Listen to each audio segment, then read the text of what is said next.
가만히 회사를 다니고 있는 내가 되게 무능력하고 되게 좋아요. 멍청하고 되게 뭔가 잘못 살고 있는 것 같은 느낌을 끊임없이 주고 있는 사회가 돼버린 거죠. 열심히 사는 사람들이 느끼는 상대적 박탈감 더하기 소외감. 나도 아마 지금 20대라면 뭘 어떻게 하란 말이야 라는 소리밖에 안 나올 것 같아 진짜. 양브로의 정신세계. 네, 안녕하세요. 정신건강의학과 전문의 양재신입니다. 네, 학대들 안녕. 정신과 사양제입니다. 네, 오늘은 오랜만이죠. 전지적 의사 시점 2030에 대한 이야기를 해보려고 합니다. 네. 네, 최근 통계에 따르면 연령대별 우울 위험군 비율이 다른 연령대에 비해서 20대, 30대에서 가장 높다고 그래요. 네. MZ세대라고 불리우는 이들이 왜 힘든지, 상황이 나아지기 위해서 어떤 것들이 필요한지 한번 정신과 의사 관점에서 얘기해 보도록 하겠습니다. 최근에 3포 세대 뭐 이런 말 옛날부터 있었는데 꿈포 세대라고 하네요. 요즘에 꿈포 세대란 말도 생기고 코로나 이후에 이제 우울감도 늘어나는 2030이 더 많다고 하는데 우울 위험군 점수 최상위 여성 기준 20대랑 30대가 31%, 40대랑 50대가 21%. 60대가 16%였고요. 구직 단념자 2014년 이후에 최대다. 구직 단념자가 58만 명이다. 20대 미혼 남녀 평균 이성교제 횟수가 꾸준히 감소하고 있는데 2017년부터 2020년까지 3.56회였다가 그 다음에 3.06회, 2.64회 그리고 2020년에는 2.61회까지 줄었다고 그래요. 진짜 줄었네. 20대면은 왕성하게 만나야 될 나이인데 일단 요즘 2030의 특징이 뭘까요? 왜 이렇게 힘들어하고 이렇게 우울해할까? 우리 양떼들 중에서도 2030 분들이 꽤나 계셔서 어떻게 받아들일지 모르겠는데 두 가지 측면을 다 따져야 된다고 봐요.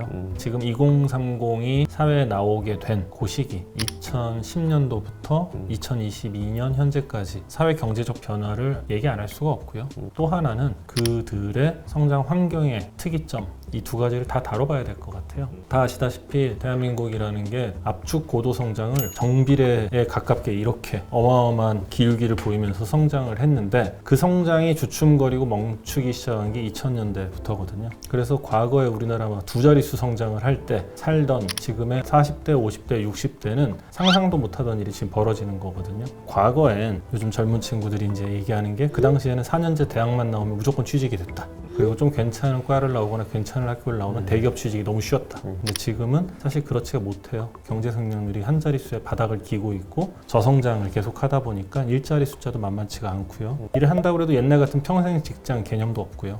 일을 하는 사람들의 마인드도 엄청 많이 변했고요. 경제적 독립을 이루기가 쉽지 않은 상황이 됐고 더더군다나 이게 이제 의식주 중에서 가장 좀 마음이 편해지는 기본이 되는 주가 집을 살 수 있는 가능성이 어마어마하게 떨어져 버렸단 말이에요. 그 저희 부모님 세대 맨날 하는 얘기 우리는 그냥 수저젓가락만 가지고 시작했다. 반지하에서 시작했다. 그래도 집 샀다는데 그때는 가능했던 시기예요. 왜냐하면 경제 성장률이 워낙 높았고 내가 열심히만 벌면은 그리고 큰 일만 겪지 않으면은 집을 살 수 있는 가능성이 있었는데 평생 그냥 자기 급여를 기본 생활비 빼고 다 저축해서 모은다 하더라도 지금 현실적으로 집 사기가 너무 힘든 상황이 돼버리다 보니까 집을 포기하게 되면 어떤 걸 포기하게 돼요? 결혼과 출산을 포기하게 되죠. 내 집이 없고 내가 뭔가 불안한 상황 속에서 내가 집을 살 수 있는 가능성도 안 보이는데 결혼한다? 혹은 아이를 갖는다? 거의 불가능하죠. 결혼이 전제되지 않다 보니까 의미 없는 연애는 해서 왜 하나 혹은 내가 삶이 퍽퍽하고 내가 먹고 사는 힘들어 죽겠는데 누구와 함께 뭔가 꽁냥꽁냥 나눈다? 거의 불가능하니까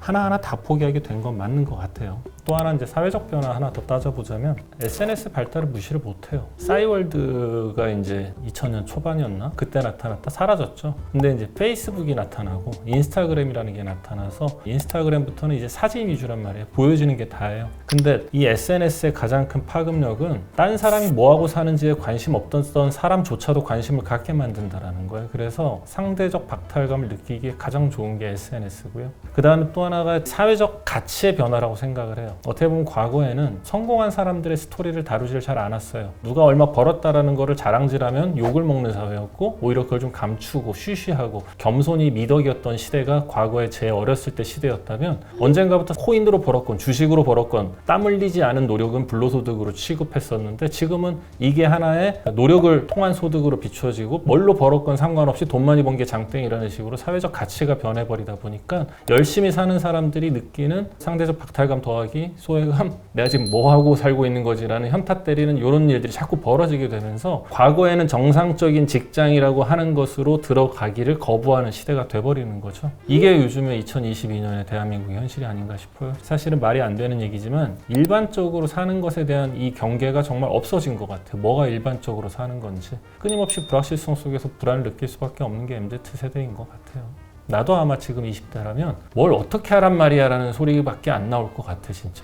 저희가 어릴 때는 고금리 시대였고 월급 꼬박꼬박 모아가지고 적금 잘 부어놓으면 집 살 수 있는 시대였는데 일단 그게 안 되죠 지금. 그럼 뭘 해먹고 살지가 이제 가장 기본 이슈가 된 것 같아요. 저희가 어릴 때는 정규로 좋은 코스의 어떤 학업을 밟으면 흔히 말하는 사자라고 하는 직업을 가질 수가 있었어요. 개천에서 용나는 게 가능했던 시대죠. 그게 이제 어느 순간 무너졌어요. 왜냐하면 전문가는 너무 많아졌거든요. 전문가가 갖고 있는 파워 자체가 작을 수밖에 없어요. 사람들이 다 똑똑해진 거예요. 어떤 특정한 직업군이 줄 수 있는 경제적인 어떤 안정감이라는 것 자체가 일단은 무너지기 시작을 한 거죠. 그러니까 사람들이 이제 계속 어느 순간 스펙을 쌓았어요. 그럼 나는 더 고스펙을 쌓으면 되겠지. 대학교 입학해서 뭐 술 먹고 이런 낭만이 한동안 없어졌죠. 스펙 쌓아야 돼. 선배들이 불렀다 나가면 안 돼. 그러면 나는 좋은 직업을 가질 거야가 이제 중간에 어느 정도 그런 시기가 있었던 것 같은데 지금 이제 그것도 없어졌어요. 왜? 지금 우리가 하고 있는 이 유튜브도 그렇고 자격이 필요한 게 아닌데 빨리 그거를 선점하는 사람들이 경제적인 안정을 갖는 것들을 이제 보여주기 시작을 했다는 거죠. 대표적인 유튜버, 뭐 크리에이터 이런 직업일 수도 있고 투자 전문가 그리고 뭐 스타트업, 벤처 회사 기존에 없던 것들이 막 생겨난 거예요. 성실함이라는 게 우리 때는 되게 중요한 어떤 가치였거든요.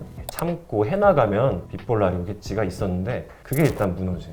그러니까 굉장히 그냥 막 시선을 여기저기 돌려야 되고 그중에 저 괜찮을 것 같은데 해서 빨리 선점해야 돼. 이러면 당연히 불안해질 수밖에 없죠. 가만히 회사를 다니고 있는 내가 되게 무능력하고 되게 멍청하고 되게 뭔가 잘못 살고 있는 것 같은 느낌을 끊임없이 주고 있는 사회가 돼버린 거죠. 그게 참 저도 걱정이에요. 옛날에는 이제 주식? 야 그거 큰일 나는 거야. 도박 같은 거야. 이게 사회적 기본 가치였던 것 같아요. 근데 주식 안 하면 지금 바보가 된 거죠. 부동산에 관심 없으면 너 어떻게 하려고 그래? 이제 이런 소리가 나오고 시선을 돌리지 않으면 바보가 되니까 돌릴 수밖에 없고 안전하게 가져가는 건 더 어려워지는 부분도 있고 계속 불안하고 이거를 이제 계속 가져가는 것 같아요. 알랭드 보통이 옛날에 불안이라는 책에서 그런 말을 했었거든요.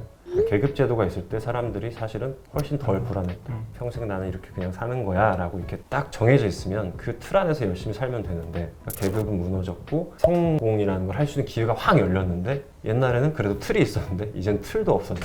그러다 보니까 사람들은 계속 불안할 수밖에 없다. 지금 시대는 열심히 주어진 거를 하는 걸로는 잘 살 수가 없기 때문에 불안한 것 같아요. 그래서 20대, 30대가 특히나 와, 나 진짜 뭐 하지? 뭘 해서 내가 먹고 살아야 될까를 정말 미친 듯이 고민을 많이 하는 것 같아서 참 힘든 시대인 것 같습니다.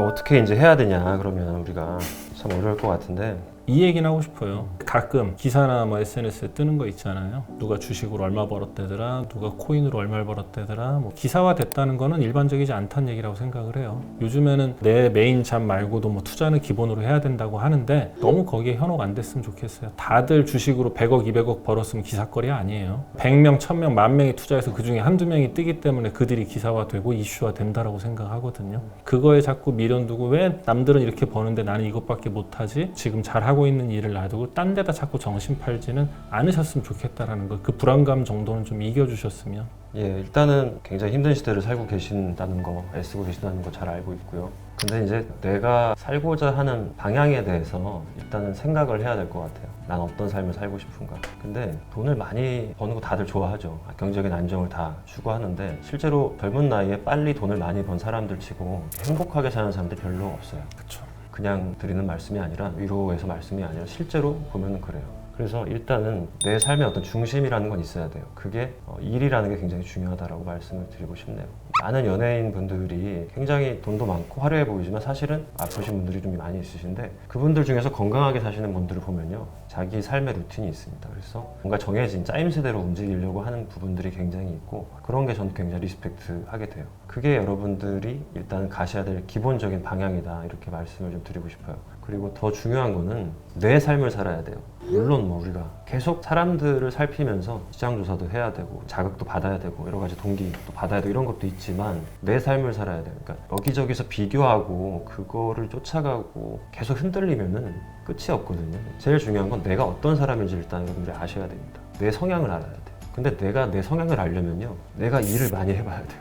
그게 그냥 단순히 살짝 발 담궜다 빼고 이런 게 아니라 최소 1년, 2년 이렇게 실제로 시간을 투자하고 에너지를 쓰고 노력을 해서 나를 부딪히고 부대끼게 해야 돼요. 그거를 여러분들이 많이 못 하시는 것 같아요. 불안하니까 사실 못 하거든요. 불안하니까 이거 했는데 시간만 낭비하면 어쩌나, 혹은 자기애적 상처라고 얘기하는데 오냐오냐 예쁘게 너가 최고야 이렇게 컸던 세대가 많아요. 그러다 보니까 내가 뭔가 도전하는 걸 굉장히 두려워해요. 나는 가만히 있으면 굉장히 괜찮은 사람이거든요. 근데 내가 뭔가 했는데 의외로 못해. 그리고 내가 별로 능력이 없는 것 같고, 그럼 난 되게 별로잖아. 이걸 확인하는 거 굉장히 두려워요. 누가 처음에 잘해요?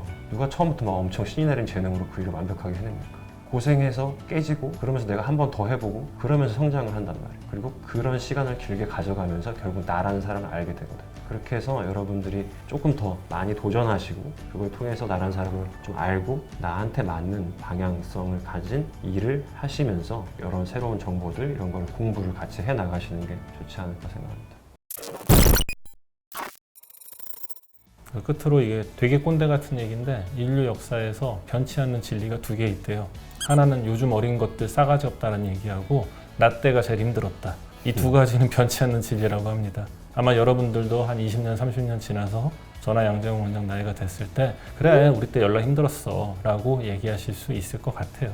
구체적인 어떤 대처법 제안 못 드려서 죄송하긴 한데 오늘 얘기한 거 여러분들이 한번 잘 생각을 해보셨으면 좋겠습니다.